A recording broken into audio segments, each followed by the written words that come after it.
Hola, ¿qué tal? Mi nombre es Dani. Sean todos bienvenidos a otro video más aquí en Hablando con Dani. Hoy quiero continuar con este segundo video, ya de por sí analizando la pregunta y la respuesta que le dio a, a la pregunta que le hizo un periodista a la presidenta de México y a la secretaria que estaba con ella sobre la discriminación que ocurre en ese país hacia las personas con discapacidad. Eh, yo no sabía esto, pero en México hay una pensión para las personas con discapacidad, cosa que ya se volvió constitucional en ese país. Y es muy importante porque no sé cuándo se hizo esto, pero ha de ser hace poco, porque si no estoy mal, esto no existía.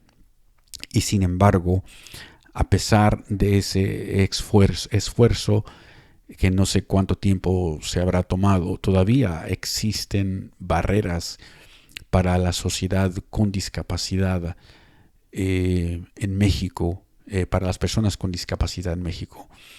Eh, Puntos muy importantes porque él se juntó con una coalición de personas o organizaciones que le ayudan a personas con discapacidad y presentaron algunos ejemplos. Por ejemplo, uno de una persona con una discapacidad visual quien fue discriminada al no poder quedarse en un hotel por llevar un perro guía, y otra persona con una discapacidad que se le pidió que se fuera de un restaurante en el estado de Veracruz por también ser una persona con discapacidad. Y esto no solamente habla sobre la discriminación en sí, sino también habla sobre cosas que están muy arraigadas en la cultura, en este caso no solamente latinoamericana, sino que en una sociedad mexicana que de veras tiene muchísimas cosas por arreglar, muchísimas cosas por resolver, y los que sufren las consecuencias son los pueblos que no se pueden defender a sí mismos, y una de estas minorías son las personas con discapacidad. Y no solamente, como digo, hay que hablar sobre la discriminación hacia las personas con discapacidad, sino que también sobre las barreras actitudinales que existen en México y en Latinoamérica. Pero como me estoy enfocando en el país de México, porque estoy analizando este pedazo de la conferencia de prensa, por eso. Pero bien, ¿qué se puede hacer? Entonces, eh, aquí lo que dice el periodista que le hizo la pregunta a estas mujeres es: se puede hacer algo, especialmente ahora que se está viviendo esta cuarta transformación, y es darle espacio en esta mañanera a que se escuchen las voces de las personas con discapacidad. Dedicarle un espacio a estas personas para que sus voces puedan ser escuchadas, que es muy importante porque se estará educando a un pueblo que ha sido marginado.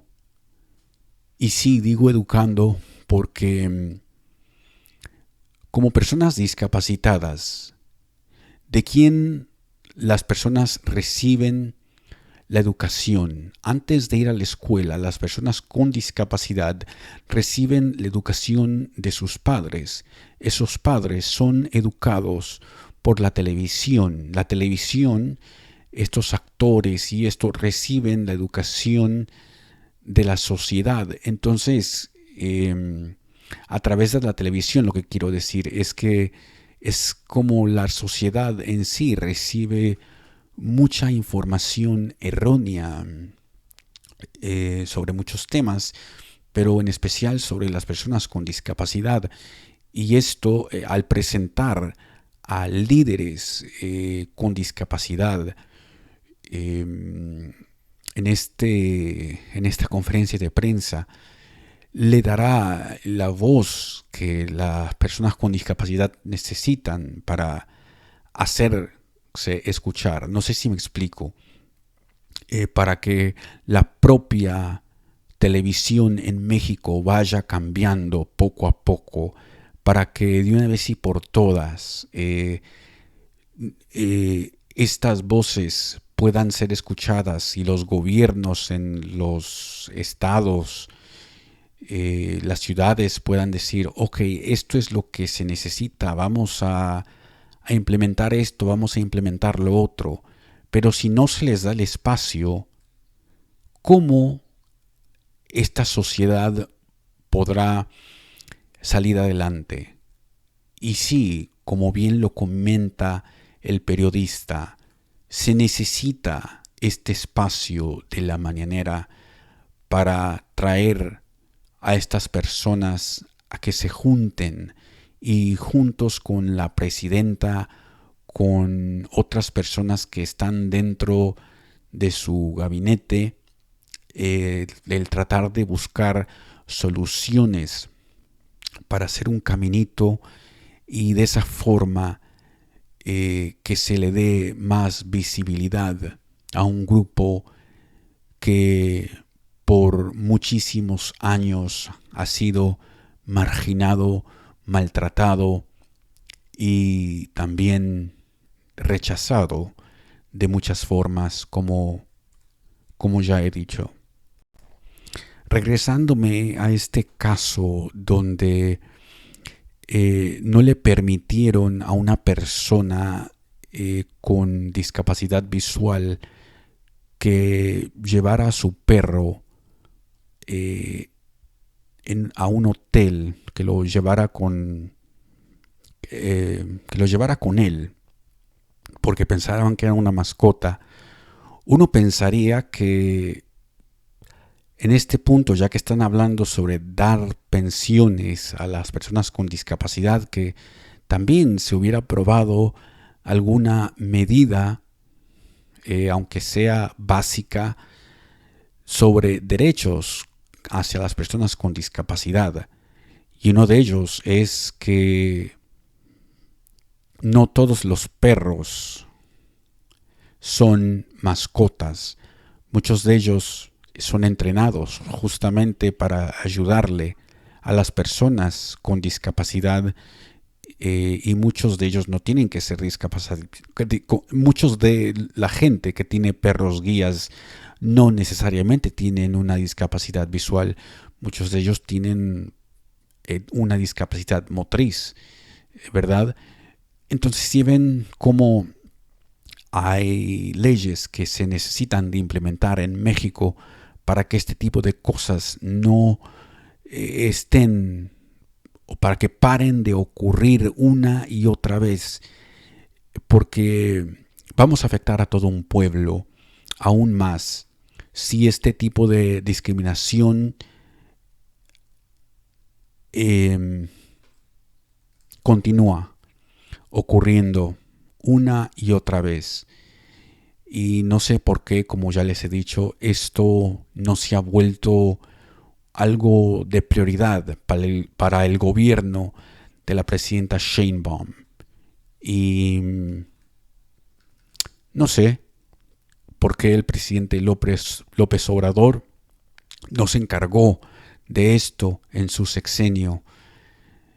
Sería muy interesante que otros periodistas, aparte del periodista García, retomaran esta pregunta y le hicieran otra similar a la presidenta de México. ¿Para cuándo? ¿Para cuándo una ley similar a la de los Estados Unidos se va a poner en práctica en México? ¿O para cuándo se va a tener contemplado por lo menos unas charlas sobre una ley similar a la de los Estados Unidos?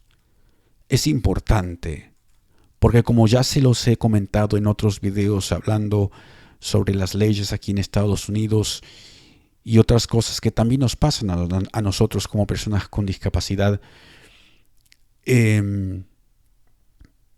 muchos de ustedes que no tienen alguna discapacidad en este momento van a padecer de una discapacidad visual o física o mental en algún momento de sus vidas, o van a conocer a una persona con discapacidad. Y entonces se van a preguntar, ¿y ahora qué es lo que hago? ¿Y ahora quién podrá ayudarme? ¿Y cómo le voy a hacer? ¿A qué organización voy a acudir? Eso aquí en Estados Unidos. Pero imagínense si ustedes están en México o en otro país latinoamericano. ¿A qué organización voy a acudir para que me ayuden con la persona de discapacidad que tengo en casa? Y si acudo a esta organización, la otra pregunta sería, ¿esta organización tendrá los recursos necesarios que yo necesito para ayudarle a la persona que tengo en casa? ¿O tendrá el dinero suficiente? Estas son preguntas que hay que hacernos, pero muchos nos incomoda porque pensamos que la vida la tenemos comprada. O muchos dicen, a mí no me va a tocar eso. Son otros los que van a tener que vivir con eso, no yo. Somos una sociedad arrogante, una sociedad que solamente piensa en nosotros. Y cuando finalmente nos viene alguna discapacidad, una desgracia, una enfermedad o cualquier otra cosa, decimos, ¿por qué a mí? Queremos responsabilizar a una cosa externa y no vemos a nuestro interior, no vemos hacia nosotros y decimos, yo pude haber evitado esto si yo hubiese hecho esto y el otro desde el principio. Como dije antes, en este momento la presidenta Sheinbaum puede hacer algo para darle visibilidad a un tema del cual no se habla en México, y si se habla, se hace de una manera burlona, se hace de una manera que causa incomodidad para todos aquellos en el extranjero que tenemos que escuchar barbaridades de la televisión mexicana. Se hace de una manera despectiva, se hace de una manera sin importar que se puedan herir los sentimientos de las personas con discapacidad. ¿Sí me explico? Entonces, yo quiero que, como les repito, esta clase de preguntas se hagan más, no solamente a la presidenta Sheinbaum, sino que a otros presidentes en Latinoamérica. ¿Para cuándo una ley como la que tiene Estados Unidos, una ley similar que le dé protección a las personas con discapacidad? No solamente por las personas con discapacidad que existen ahora en estos países, sino por las que van a ver, porque tal vez pueda ser yo la otra persona que pueda tener una discapacidad. En el siguiente video les comparto más sobre esta reflexión. Muchísimas gracias por haberme acompañado. Si les ha gustado el video, no se les olvide de comentar, de compartir, de darle un me gusta y espero que sigan apoyando el canal como siempre. Hasta luego.